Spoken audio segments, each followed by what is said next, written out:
स्वयं प्रकाश ज्ञानं श्रोतुं न शक्यं तद्ब्रह्म यतः शब्द विवर्जितं द्रष्टुं न शक्यं तद्ब्रह्म யதோ ரூப விவர்ஜிதம். அந்த பிரம்மத்தை கேட்க முடியாது, ஏனெனில் அது சப்தம் உடையது அல்ல. அந்த பிரம்மத்தை பார்க்க முடியாது, ஏனெனில் அது ரூபம் உடையது அல்ல. ஸ்பிரஷ்டும் ந சக்யம் தத் பிரம்ம யதः ஸ்பர்ஷ விவர்ஜிதம் கிராத்தும் ந சக்யம் தத் பிரம்ம யதோ கந்த விவர்ஜிதம். அந்த பிரம்மத்தை தொட முடியாது, ஏனெனில் அது ஸ்பர்ஷம் உடையது அல்ல. அந்த பிரம்மத்தை முகர முடியாது, ஏனெனில் அது மனம் உடையது அல்ல.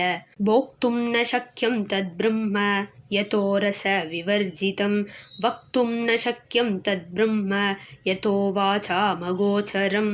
அந்த பிரம்மத்தை சுவைக்க முடியாது, ஏனெனில் அது ரசம் உடையது அல்ல.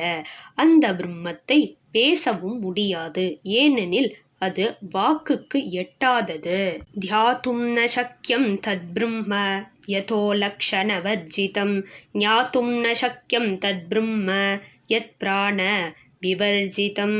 அந்த பிரம்மத்தை நினைக்கவும் முடியாது, ஏனெனில் அது மனதிற்கு எட்டாது.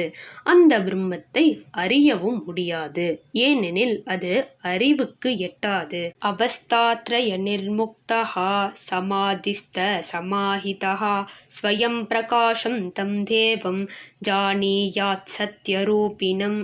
விழிப்பு, கனவு, தூக்கம் என்னும் 3 நிலையையும் கடந்து சமாதி நிலையில் அந்த தேவனை அறிய முடியும்.